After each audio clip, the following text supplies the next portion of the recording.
მოგესალმებით, ჩვენ განაცემის მთავარი თემა დღეს იქნება ჭადრაკი, როგორც უკვე გითხარით, ბათუმში რამდენიმე დღის წინ სტარტი აიღო ფიდეს მსოფლიო თასის გათამაშებამ, ვინამ 12 წლამდე ასაკის ჭაბუკთა და გოგონათა შორის საკმაოდ საინტერესო მიმდინარეობს ეს ტურნირი, მეორე ტარდება უკვე ჩვენს ქალაქში, ვისაუბრებთ აჭარის ჭადრაკის ფედერაციის მესვერებთან ერთად ამ ტურნირის შესახებ და სხვა დაგემუღონისებებზე, რა თქმა უნდა.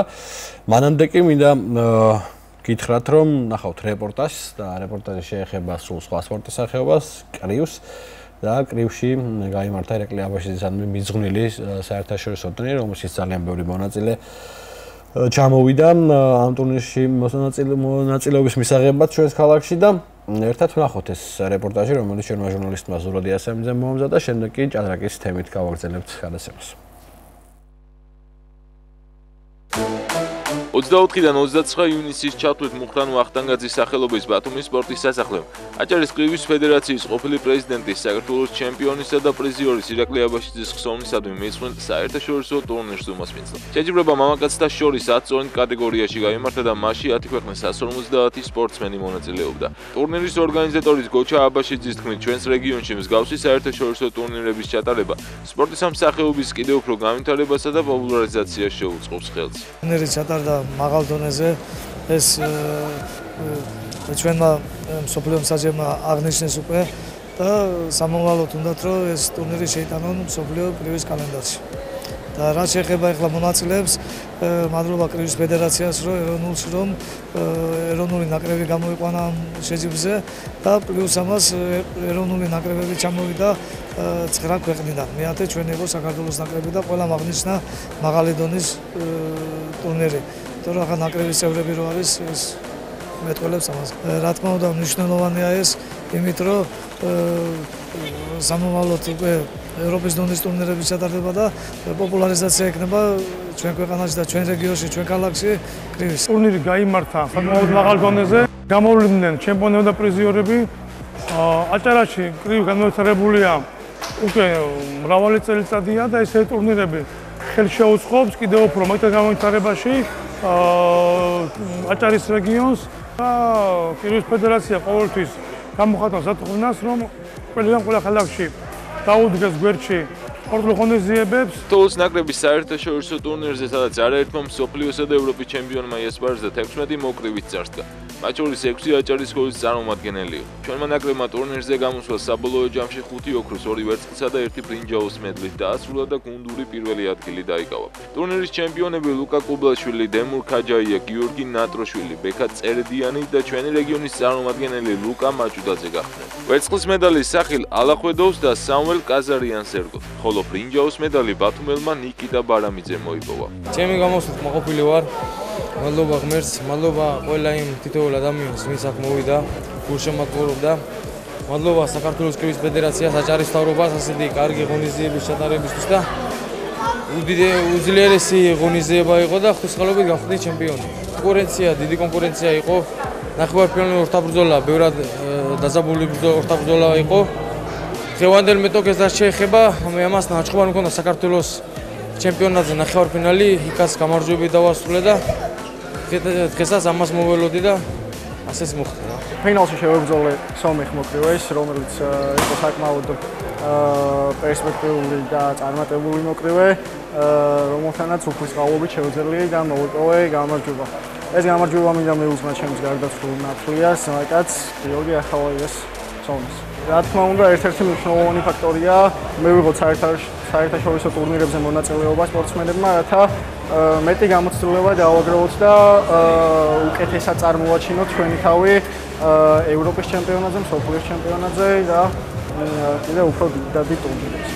რაც შეეხება ემოციებს, ძალიან ემოციური იყო ჩემთვის, იქიდან გამომდინარე, რომ ჩემთვის პირველი წელია დიდებში და ასე თუ ისე ჩემს წონაში ძალიან დიდი კონკურენციაა, იმიტომ რომ ძალიან სული წონა მაქვს, ასე ვთქვათ. ამ წონაში არის დარტყმები, სისწრაფე, ყველაფერი ერთად შეთავსებულია და ჩემი მომზადების ხარჯზე, სწორი ვარჯიშების გამომდინარე, შეძლებდა გავიმარჯვე. ჩავატარე 3 ორთაბრძოლა, ყველა მეტნაკლებად თავისებურად დატვირთული იყო და მადლობა ღმერთს რომ შევძელი და გავიმარჯვე. ირაკლი აბაშიძის ხსოვნისადმი მეცხრული ტურნირი, სადაც ეროვნული ნაკრებების წევრები მონაწილეობდნენ, მსოფლიოს ჩემპიონატის წინ ერთ-ერთი მოსამზადებელი შეჯიბრება გახდა. 2025 წლის პლანეტის პირველობას 4-დან 14 სექტემბრის ჩაფრით ლივერპული უმასპინძლებს. როგორც საქართველოს მოკლივეთა ნაკრების მთავარი მწვრთნელი ჩვენთან საუბრისას ამბობს, შეჯიბრებაზე ნაჩვენების შედეგითა და მოკლივეების ამჟამინდელი ფორმით კმაყოფილია და მოახლოებულ მსოფლიოს ჩემპიონატზე ჩვენი ნაკრების გამოსვლას იმედიანად უყურებს. ერთ-ერთი ბოლო წლების საუკეთესო ტურნირი არის ბრძოლების მიხედვით და ესეთი სიძლიერის კარგი მოკრივეები არიან ჩამოსული ევროპის ჩემპიონები, პრიზიორები, მსოფლიო პრიზიორები და აქედან გამომდინარე ჩვენმა ნაკრებმა რა თქმა უნდა წარდგა ახალგაზრდა მოკრივეებით, სადაც ბიჭებმა მაქსიმალურად გააკეთეს ყველაფერი და 9 კაცი ყავდა ფინალში და რა თქმა უნდა 9 კაციდან კარგი შედეგი არის რომ 4 კაცი ჩემპიონი გახდა. ეს არის ერთ-ერთი მაჩვენებელი რომ მოდის კარგი თაობა და რა თქმა უნდა ამ შეჯიბრების მერე უკვე მოხდება დაკომპლექტება ეროვნული ნაკრების. რაც შეეხება მსოფლიო ჩემპიონატს, სადაც შეუერთნებიან ჩვენი კიდევ რამოდენიმე წამყვანი მოკრივეები, დაუშვათ ლაშა გურული, გიორგი კოშეტაშვილი, რომციანი, აი ამ ბიჭებს ვისაც შეუერთებიან გუნდს, საკმაოდ სოლიდური გუნდი იქნება, ძლიერი გუნდი იქნება და ვეცდებით მაქსიმალურად რომ მსოფლიო ჩემპიონატზე დავდოთ კარგი ღირსეული შედეგი. საქართველოს მოკლივეთა ეროვნული ნაკრები მსოფლიოს ჩემპიონატამდე კიდევ ორ შეკრებას ჩაატარებს. ბეჯან ჭიჭინავას შეგირდები 20 ივლისიდან 3 აგვისტომდე ფიზიკურ მომზადებას წყალტუბოში, ხოლო დასკვნით შეკრებას კი ჩვენი ნაკრები 15-დან 31 აგვისტოს ჩაფრით გორში გაივლის. წარმატებები ქართველ მოკრივეებს უკვე მოახლოებულ მსოფლიო ჩემპიონატზე. ჩვენ გადავინაცვლებთ კიდევ ერთ მსოფლიო დონის ტურნირზე, რომელიც ბათუმში ტარდება და ჭადრაკში მსოფლიო თასი ეწოდება ჭაბუკთა და გოგონათა შორის 8-დან 12 წლამდე. მეორე ტარდება როგორც უკვე გითხარით ეს ტურნირი ჩვენს ქალაქში და საინტერესო იქნება გავიგოთ როგორ მიმდინარეობს, ჩვენი რეგიონის წარმომადგენლები როგორ ასპარეზობენ. დღეს დასვენების დღე იყო ტურნირზე. დიანა ქუთელია გვესტუმრა, აჭარის ჭადრაკის ფედერაციის გენერალური მდივანი. მოგესალმები დიანა, მადლობა რომ იღებთ დღევანდელ გადაცემაში მონაწილეობას. მიუხედავად რთული გრაფიკისა, რომელიც აქვს ახლა აჭარის ჭადრაკის ფედერაციას, ასევე საქართველოს ჭადრაკის ფედერაციას. მოდი დავიწყოთ უშუალოდ ტურნირზე საუბრით, რომელიც უკვე მეორე ტარდება ჩვენს ქალაქში და რომელიც არის ძალიან მასშტაბური, ძალიან ბევრი მოჭადრაკით დაკომპლექტებული, კონკურენცია მაღალი ყოველთვის, 8-დან 12 წლამდე ამ შემთხვევაში და გვინდა გვაინტერესებს ტურნირის პირველი დღიდან დღემდე მოყოლებული ყველა დეტალი. 23 ივნისს აიღო სტარტი, როგორც ვიცით, იყო გახსნის ცერემონია, საკმაოდ მასშტაბური, პომპეზური და ჩვენი მაყურებელიც იხილავს კადრებს. გითხარი უფრო მეტი დეტალი ტურნირის შესახებ და დღეს თქვათ რა ვითარებაა სატურნირო წრეში, ეგეც დაახლოებით მაგასაც შევეხოთ.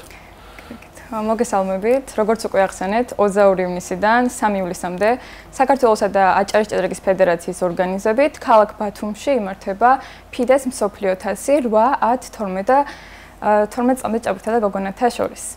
როგორც უკვე ახსენეთ, ღონისძიება არის ძალიან მასშტაბური. ეს არის ერთ-ერთი ყველაზე პრესტიჟული ღონისძიება მსოფლიოს დონეზე. მოგახსენებთ, რომ ასპარეზობაში მონაწილეობს 40-მდე ქვეყნის 300 სპორტსმენი, რაც ძალიან დიდი მასშტაბია. დაუღნიშნოთ ასევე ის, რომ ორგანიზაციული დონე არის ძალიან მაღალი, ყველა მონაწილე არის ძალიან კმაყოფილი იმისთვის, რა პირობებიც არის შექმნილი მოჭადრაკეებისთვის. ასევე აღნიშნავ, რომ საქართველოსდან მონაწილეობს 60 სპორტსმენი, ხოლო აჭარის მასშტაბიდან 13 სპორტსმენი არის გამოცხადებული ტურნირზე. ხო, ჩვენ საქმე გვაქვს ამ შემთხვევაში კიდე რომ კონკრეტულად მაყურებელს და კადრებშიც ჩანს, ერთად შეგვიძლია ვიხილოთ ეს კადრები, საკმაოდ მცირეწლოვანი ბავშვების, არა, მაგრამ მოზარდების თაობასთან, საკმაოდ ნიჭიერ თაობასთან, საქართველოსის და მსოფლიო ჭადრაკის მომავალი ვარსკვლავები შეიძლება ახლა იყვნენ ბათუმში, დრო გამოაჩენს რა თქმა უნდა. რას ემსახურება ეს ტურნირები და ვთქვათ წინა წლის გამოცდილებამ რა მოგცა, რა არის თავარი ასეთ ტურნირებზე, როგორც ფედერაციის წარმომადგენელმა დაკვირვება შეიძლება გითხრა, ვთქვათ ბავშვების სპორტული ჟინი ამ შემთხვევაში არის მათი თავარი მამოძრავებელი ძალა თუ რა мотиваცია აქვს და რა мотиваციით არიან ჩამოსული ბათუმში ამ შემთხვევაში. დიახ, ასევე აღნიშნავ, რომ ეს ღონისძიება წინა წელს ისტორიაში პირველად ჩატარდა. წელს უკვე მეორე ტარდება და ისევ ქალაქ ბათუმი მასპინძლობს, რაც ძალიან კარგია, არა მარტო ქართველი მოჭადრაკეებისთვის, არამედ უცხოელ მოჭადრაკეებსაც ძალიან მოწონს ქალაქ ბათუმში ჩამოსვლა და უკვე გმიაჩვენ, ესე ვთქვათ, ჩვენს გარემოს. ამიტომ ვფიქრობ, რომ ქართველი მოჭადრაკეებისთვის ეს არის ძალიან კარგი საშუალება იმისთვის, რომ მიიღონ მონაწილეობა სხვადასხვა გამოცდილება, რა თქმა უნდა, ხო, მიიღონ მონაწილეობა ისეთ მასშტაბურ ტურნირებში და ასევე აჭარის ბავშვებისთვის ეს არის ძალიან კარგი, აღნიშნავ იმასაც, რომ ემზადებიან ბავშვები ღონისძიებებისთვის და უნდათ რომ მაქსიმალური დადონ შედეგი.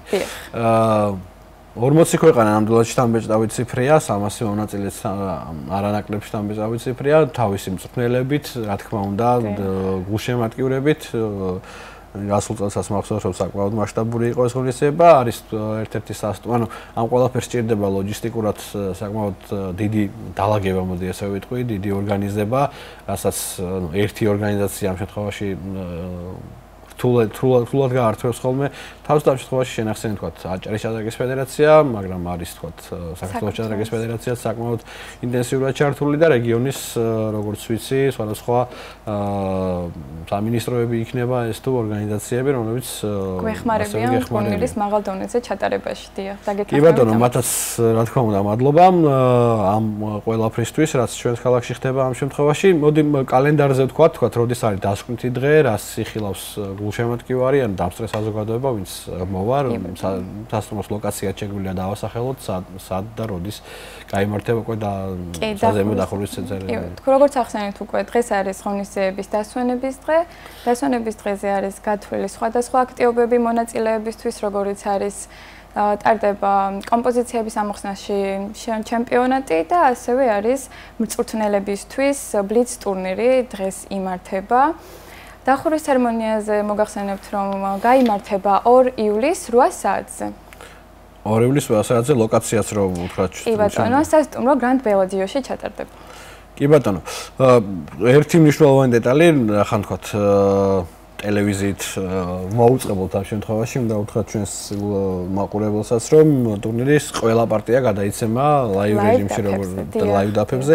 ესეც ძალიან მნიშვნელოვანი ამბავია და შეგვიძლია ვთქვათ, შეგიძლიათ ფიდეს ოფიციალურ გვერდზე თვალი ადევნოთ. ეს ნიშნავს იმას გარკვეულწილად, რომ ჩვენი ქალაქი ბოლო წლების განმავლობაში კიდევ უფრო აქტიურად ჩნდება და ანათებს ფიდეს მსოფლიო რუკაზე და არის ერთ-ერთი ყველაზე ინტენსიურად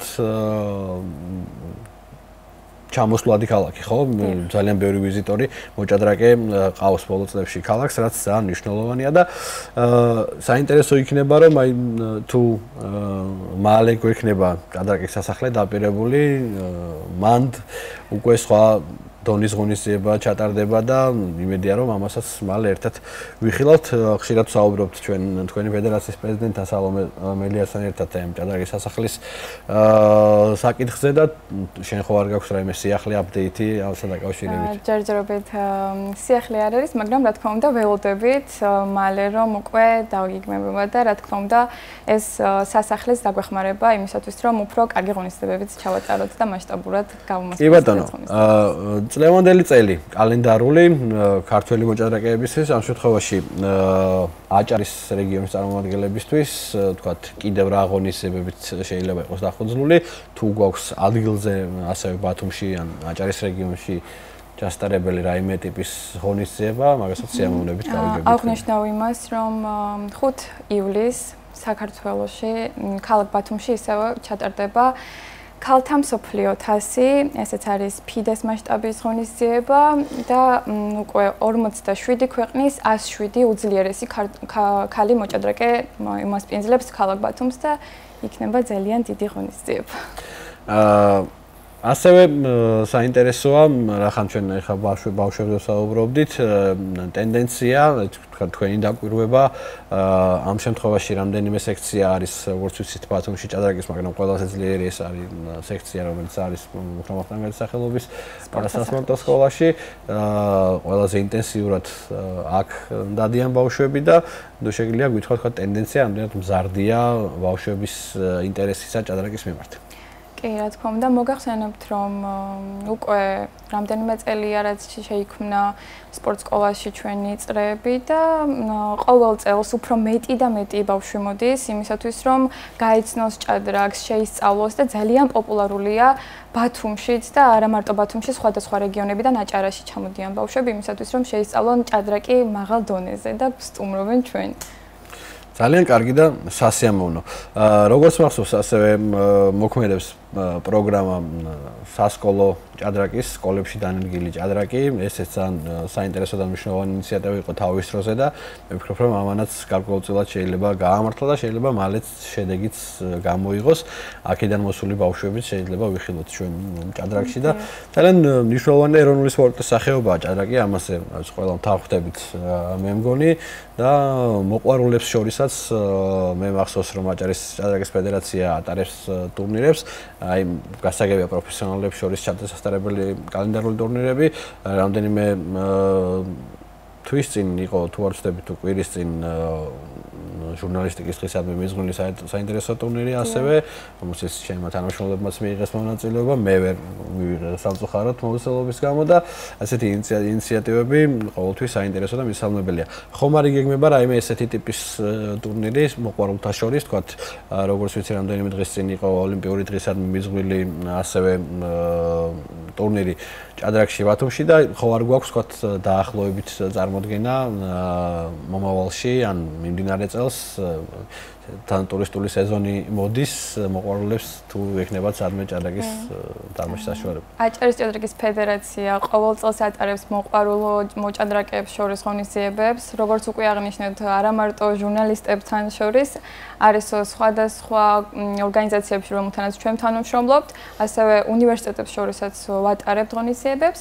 ეს არის ყოველწლიურად, წელიწადში რამდენჯერმე ტარდება, რაც შეიძლება მოგახსენოთ, რომ ვაპირებთ თუ არა, რა თქმა უნდა, წელსაც ჩატარდება სხვადასხვა ღონისძიებები მოყვარულთა შორის, აგვისტოშიც ვაპირებთ და მოგახსენებთ აუცილებლად. დეტალურად. დიდი მადლობა, რომ იყავით ჩვენი სტუმარი, ასე რომ 2 ივლისს ველოდებით უკვე ოფიციალურ ცერემონიას დახურვის და ველოდებით, რა თქმა უნდა, ჩვენი ადგილობრივი მოჭადრაკეების წარმატებას, გასული წლების სტატისტიკა არც ისე დამაიმედებელი იყო, თუმცა იმედია, რომ ეს რაღაცა წლების გასვლასთან ერთად გამოცდილება მოვა და უფრო მეტი მოჭადრაკეც მიიღოს მონაწილეობას, მათი კვალიფიკაცია ამაღლდება და გამარჯვებულები, პრიზიორები უფრო მეტი იქნება ჩვენი რეგიონიდან მსოფლიო თასზე. თუმცა მსოფლიო თასია ძალიან დიდი მასშტაბია და აქ რთულია, კონკურენცია საკმაოდ მაღალია, ვისაც გსურთ ამ ყველაფრის ხილვა, შეგიძლიათ დაესწროთ ტურნირებს ან როგორც უკვე გითხარით, ფიდეს ოფიციალურ ვებგვერდზე შეგიძლიათ შეხვიდეთ და ბათუმის